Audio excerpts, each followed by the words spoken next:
Bonjour, je m'appelle Michelle McGrath et je sers en tant que directrice des finances de l'Église et conseillère de la présidence de l'évêché. Je voudrais faire le point sur les finances de l'Église mondiale. Je voudrais également vous inviter à lire le rapport plus détaillé et les questions fréquemment posées à l'adresse qui figure sur l'écran. Je voudrais commencer en vous disant un grand merci pour votre incroyable générosité. Il nous reste encore une période difficile à traverser, mais je voudrais partager de très bonnes nouvelles avec vous. Tout d'abord, le Mardi de la générosité a connu un succès retentissant encore une fois cette année. Nous avons reçu près de 400 000 $ pour la dîme pour la mission mondiale ce jour-là. Nous remercions particulièrement les contributeurs qui ont versé des montants équivalents dollar pour les premiers 190 000 $ américains, ce qui a doublé l'effet de beaucoup de dons. Si vous avez donné, merci, merci, merci. Avec l'espoir de terminer l'année 2017 en force, la présidence de l'évêché avait fixé un objectif de dons de 3,5 millions de $ américains pour la dîme pour la mission mondiale en novembre et décembre. Et avec l'aide du Mardi de la générosité, vous l'avez réalisé. C'est ainsi la deuxième année consécutive que l'Église donne plus de 2 millions de $ en décembre. Nous n'avons pas seulement reçu 3,5 millions de $ en novembre-décembre, nous avons reçu plus de 4 millions de $. Cette Église est tout simplement extraordinaire. Merci. Une autre chose formidable est qu'un nombre croissant de congrégations et de centres de mission contribuent directement à la dîme pour la mission mondiale. Nous avons reçu des témoignages concernant des petites congrégations qui ont fait le sacrifice de donner toutes leurs offrandes en espèces de l'année, des congrégations plus grandes qui ont inclus la dîme pour la mission mondiale dans leur budget et un nombre de congrégations qui donnent de leur économie et réserves investies dans le fonds d'investissement des affiliés sur plusieurs années. Voici une lettre de l'une de ces congrégations qui a touché mon cœur. La congrégation de Sparta dans le Wisconsin a voté pour donner tout l'argent de notre fonds A d'investissement des affiliés au projet de l'Église mondiale du Pont de l'Espoir. Nous avons eu la chance d'accumuler cet argent grâce à la vente de notre bâtiment il y a des années et maintenant nous voudrions contribuer à la bénédiction de la mission de l'Église. Point d'exclamation. Merci, Sparta, Wisconsin.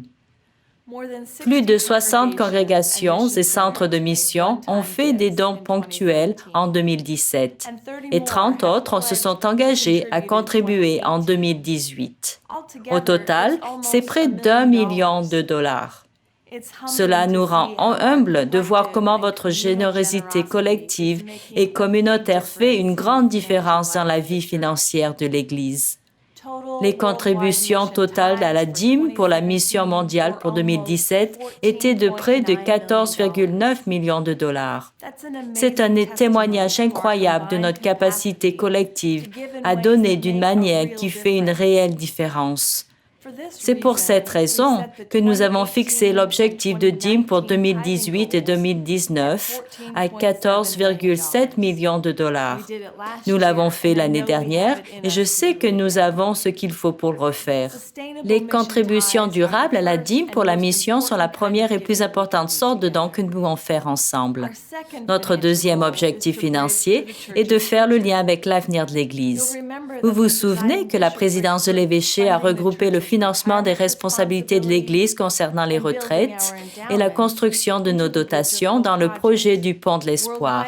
Avec la dîme pour la mission mondiale, il s'agit de donner de façon durable selon notre véritable capacité et avec le Pont de l'Espoir, il s'agit de donner de notre abondance. La présidence de l'évêché cherche à avoir 4 sources de financement pour le Pont de l'Espoir.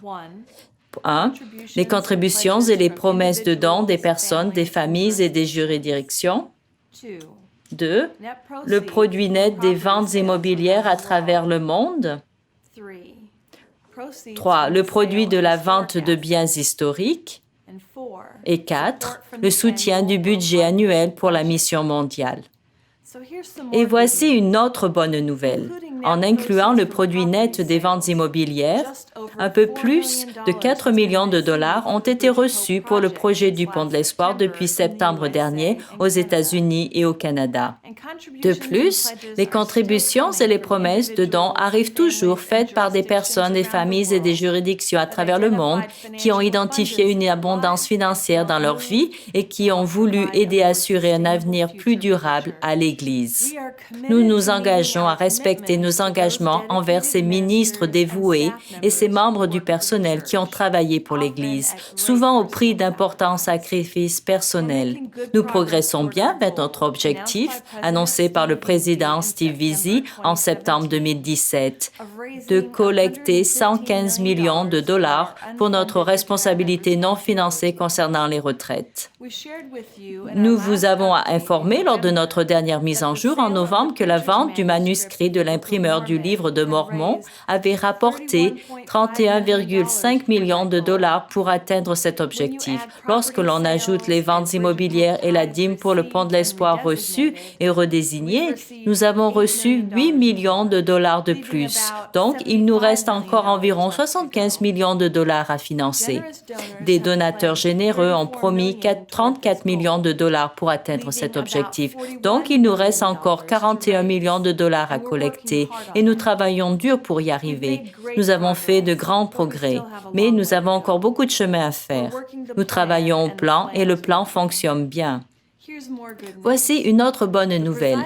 La présidence de l'évêché est heureuse d'annoncer que l'une des 10 parcelles principales du terrain Harmony dans le comté de Jackson, dans le Missouri, a été vendue.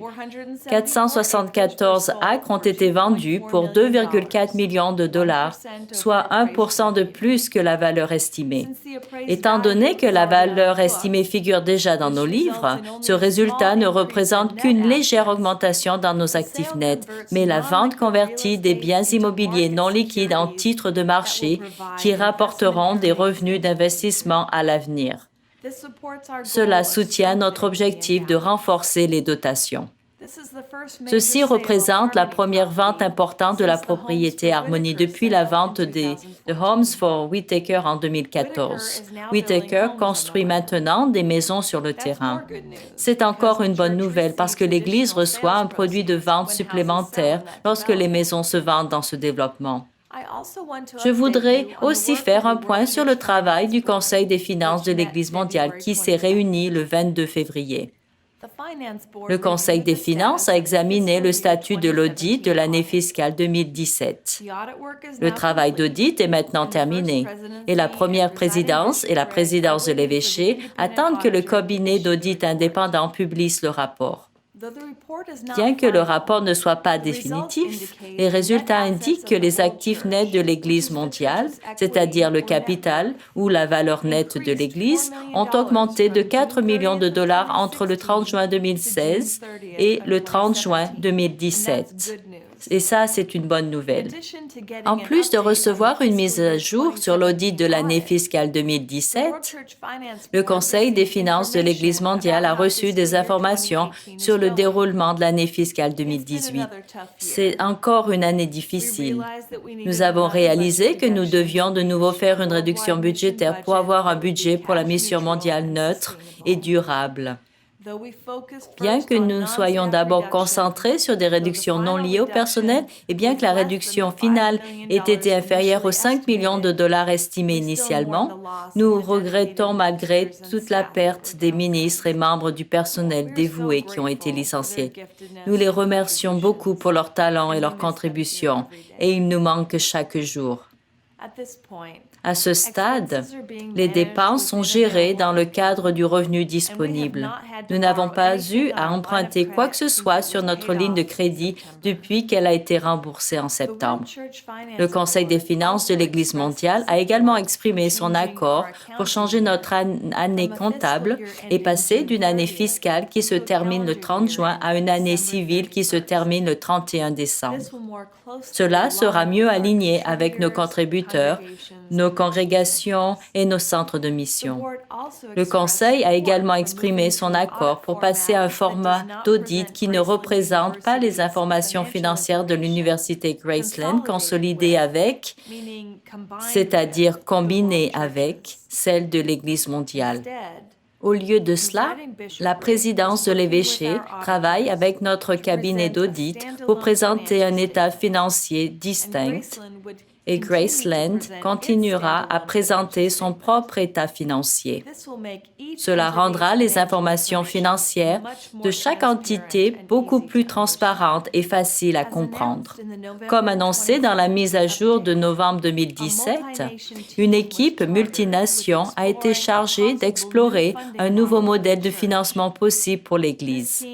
Cette équipe a fait des recherches et a discuté au sujet de la générosité, de la formation de la tendance et de la façon d'aider les gens à soutenir la mission financièrement. Des idées et des concepts passionnants sont en train d'être développés. En janvier, l'équipe a présenté une proposition pour un nouveau cadre au Conseil des finances de l'Église mondiale, qu'il a approuvé pour continuer le développement. Et c'est là que nous avons besoin de votre aide. Comme le président Visi l'a annoncé en septembre 2017, il y aura une discussion à l'échelle de l'Église entière sur le financement de la mission. Et d'ici le 5 avril, une page Internet sera créée sur le site Web de l'Église pour faciliter cette discussion. Ce sera pour vous l'opportunité de contribuer à la façon dont nous approchons la tendance et le financement de la mission à l'avenir. Ce sera l'opportunité pour vous d'être entendus, car nous recevrons vos commentaires et suggestions dans un sondage en ligne. Encore une fois, nous avons besoin de votre aide. Votre participation est essentielle si nous voulons développer un cadre qui aidera à cultiver une culture de générosité dans l'Église. Enfin, vous vous souvenez peut-être que lorsque la résolution de la Conférence mondiale 1314 sur la mission et la dîme a été approuvée, la Conférence mondiale a donné du travail à faire à la première présidence et à la présidence de l'évêché. Vous nous avez demandé de procurer des ressources pour aider la prêtrise et les dirigeants à développer des disciples généreux qui contribuent à la dîme. Nous avons travaillé dur pour répondre à cette demande. 2 nouvelles brochures sont disponibles, la dîme et l'intendance de toute une vie, que vous aurez avec d'autres nouvelles brochures sur les croyances de base, les principes permanents et les sacrements. Si votre congrégation n'a pas mis à jour son étagère de brochures depuis longtemps, il est peut-être temps de faire une commande chez Herald House à l'adresse Internet qui figure sur l'écran. Ce sera aussi l'occasion pour vous de consulter le nouveau site Internet de Herald House. Nous avons aussi mis à jour de nombreuses pages sur le site Internet de l'Église. C'est donc un bon endroit où aller pour trouver des informations à jour sur les investissements, l'oblation et plus encore. Et pour finir, je souhaite remercier l'Église pour son élan de générosité, ses prières et l'expression de son soutien, alors que nous cherchons à vivre la mission du Christ ensemble dans une période remplie de difficultés et d'opportunités en même temps. Je vous souhaite de connaître la grâce et la paix alors que nous traversons la période du carême pour célébrer Pâques. Nous ferons une autre mise à jour en juin.